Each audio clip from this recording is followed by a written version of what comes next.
If you're ready to face your deepest fears and witness the true power of terror at night, join us on this journey into the unknown. Brace yourselves, for the horrors we're about to reveal will shake you to the core. Don't forget to hit the like and subscribe buttons to get more of our upcoming videos.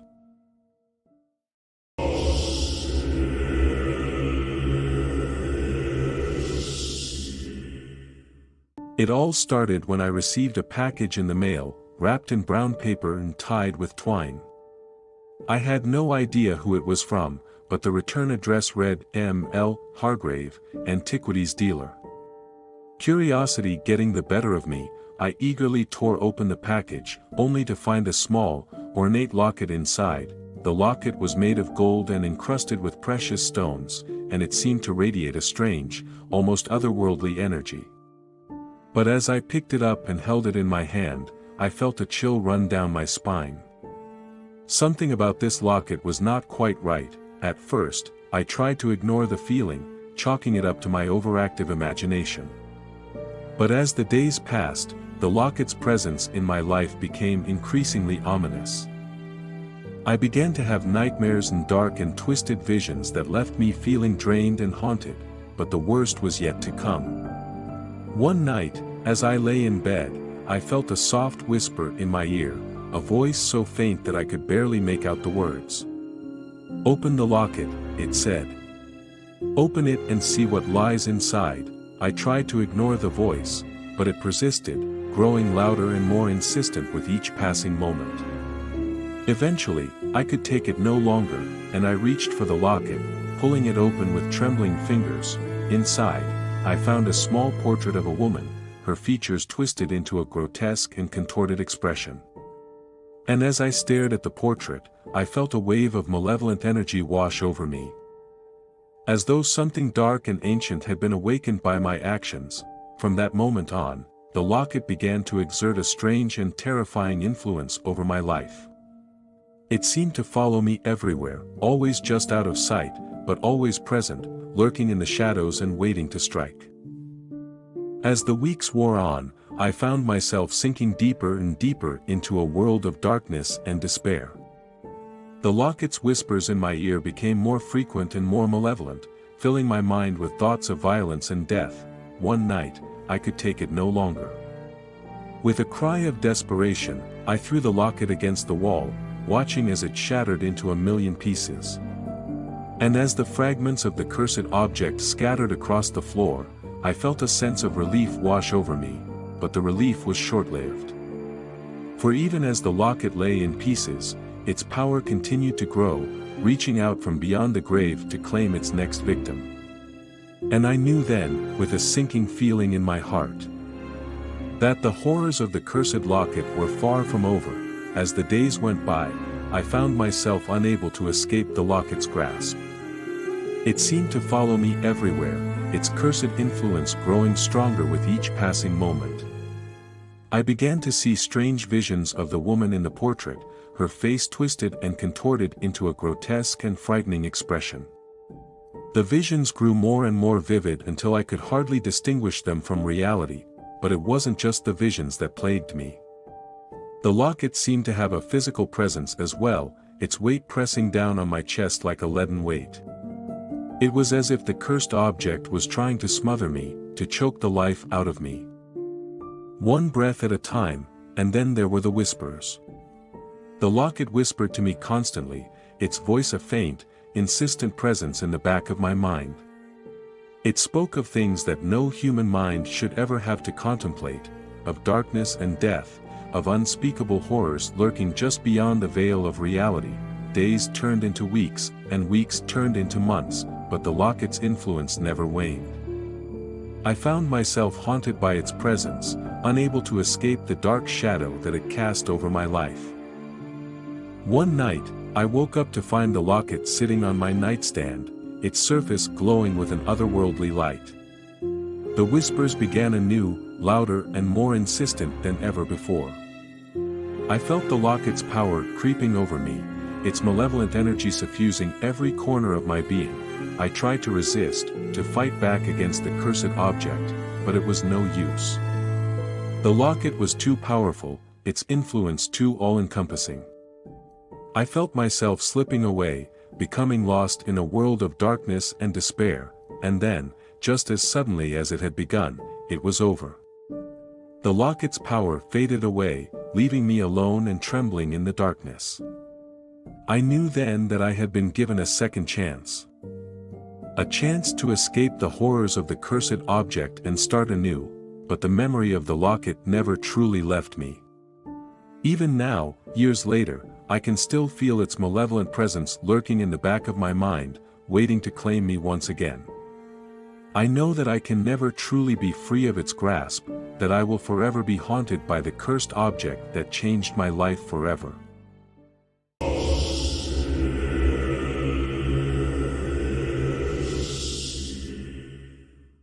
I remember the day I found the doll like it was yesterday. The antique shop was musty and filled with oddities, and I was drawn to a dusty old trunk tucked away in the corner. As soon as I lifted the lid, a strange feeling overcame me, and I knew I had found something truly special.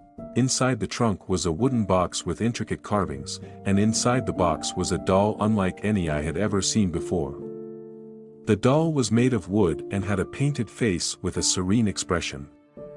It was dressed in an old-fashioned outfit, complete with a bonnet and lace-trimmed dress. The shopkeeper warned me that the doll was cursed, but I didn't believe in curses. I brushed off the warning and took the doll home with me that day. At first, everything seemed fine. The doll sat on a shelf in my study, a strange but charming addition to my collection. But soon, strange things began to happen. Objects would move on their own, and I would catch glimpses of the doll out of the corner of my eye, as if it were watching me. I tried to convince myself that I was imagining things.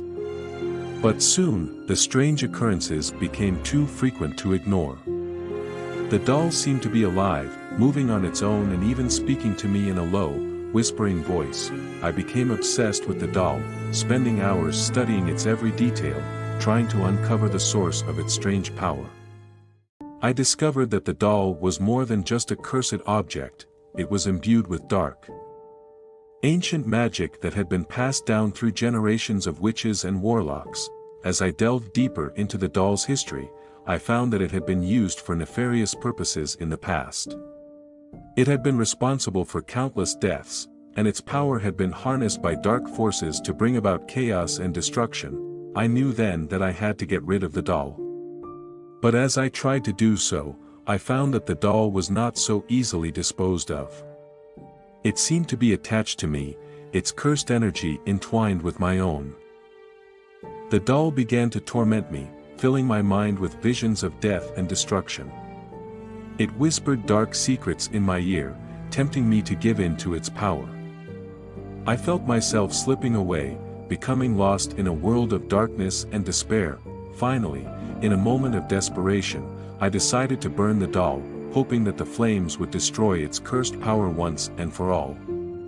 But as the doll burned, I realized that the curse was not so easily broken. The flames only seemed to make the doll stronger, its power growing with each passing moment. I knew then that I was in too deep, that I had become entangled in a web of dark magic that I could never hope to escape. The cursed doll had taken over my life. And there was no turning back. Years later, the doll was found in the ruins of my home, its cursed energy still pulsing with malevolent power. It was taken to a museum, where it sits today, a testament to the dangerous and destructive power of dark magic. And though I am long gone, my legacy lives on, a warning to all who dare to dabble in the occult.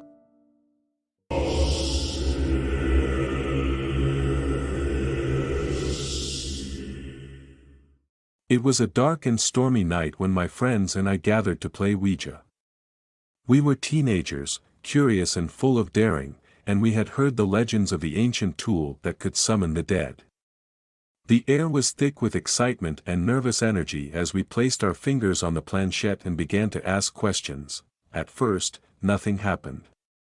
The planchette remained still, and the room was silent. But then, slowly at first, and then more quickly, it began to move, spelling out answers to our questions. We were thrilled and a little scared, but we kept playing, asking more and more daring questions, and then, suddenly, everything changed. The planchette began to move on its own, jerking and twisting as if it had a life of its own. We tried to pull our fingers away, but they seemed stuck to the board, and we couldn't move them. Then, the room was filled with a cold wind, and a shadowy figure appeared in the center of the board. We screamed and ran out of the room as fast as we could, but I had made a terrible mistake. In my panic, I had left the board open, and the demon had been released into the room. After the incident with the Ouija board, I started to notice that my younger sister, Emily, was behaving strangely. She would talk to the doll for hours on end, whispering secrets and giggling to herself. At first, I thought it was just a child's imagination at work. But then I began to hear the doll's voice speaking back to her. It was a voice that chilled me to the bone, a voice that spoke in tongues and promised unspeakable things. Emily would often emerge from her room, her eyes hollow and her face pale, as if she had been drained of all energy. I knew that something was wrong, but I didn't know what to do. One night, I was awakened by the sound of Emily screaming. I rushed to her room and found her huddled in a corner, clutching the doll to her chest. The room was filled with a foul smell, and I could see the doll's eyes glowing in the darkness. I tried to take the doll away from Emily, but she clung to it like a lifeline, her eyes wide with fear. And then, suddenly, the room was plunged into darkness, and I felt a cold wind blowing through the open window. I could hear something moving in the shadows, something that whispered my name and promised me untold power. I knew then that the demon was back, and it was stronger than ever before. Over the next few days, the demon began to exert its influence on our home, causing objects to move on their own and doors to slam shut. Emily became more and more withdrawn, and I could see that she was losing weight and energy by the day. I knew that I had to do something to save her. I sought out the help of a local priest, who was well versed in exorcisms and spiritual warfare. He came to our house and performed a ritual to banish the demon, but it seemed that the demon was too powerful for him to handle. Emily's condition worsened, and I began to fear for her life. Then, one night, I had a dream in which the demon spoke to me. It told me that it would spare Emily's life if I offered it a sacrifice. I knew then what I had to do. I went to the local cemetery and dug up the grave of a murderer who had been executed a few weeks earlier. I took the body back to my house and offered it to the demon as a sacrifice. At first, I thought that the demon had left our home.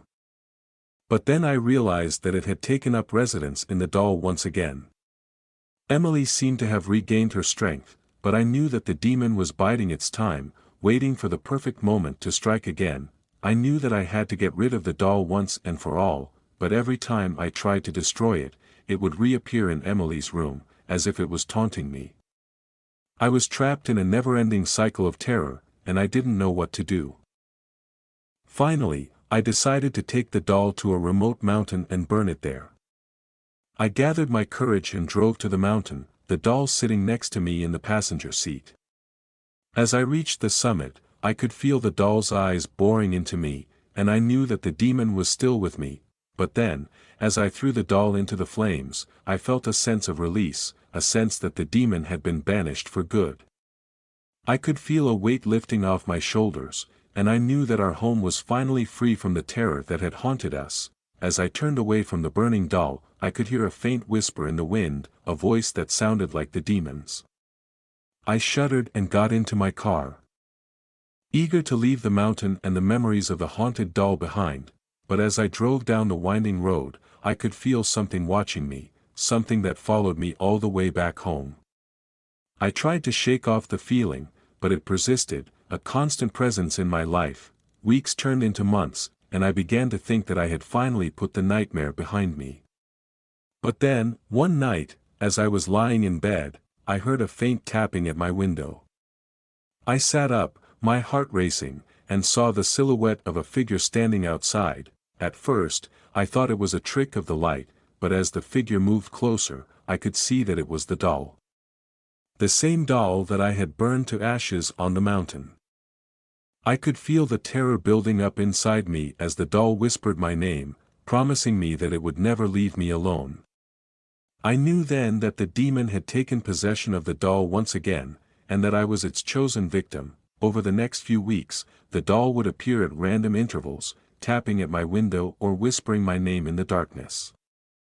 I tried to ignore it, but it was always there, a constant reminder of the terror that I had unleashed. Finally, I knew that I had to do something to put an end to the nightmare once and for all. I sought out the help of a psychic, who told me that the only way to rid myself of the demon was to perform a ritual that would banish it to the underworld. I followed the instructions that the psychic gave me, and after a long and arduous process, I finally succeeded in banishing the demon to its rightful place. The doll was destroyed, and the haunting finally ended, but the memories of that night still haunt me to this day.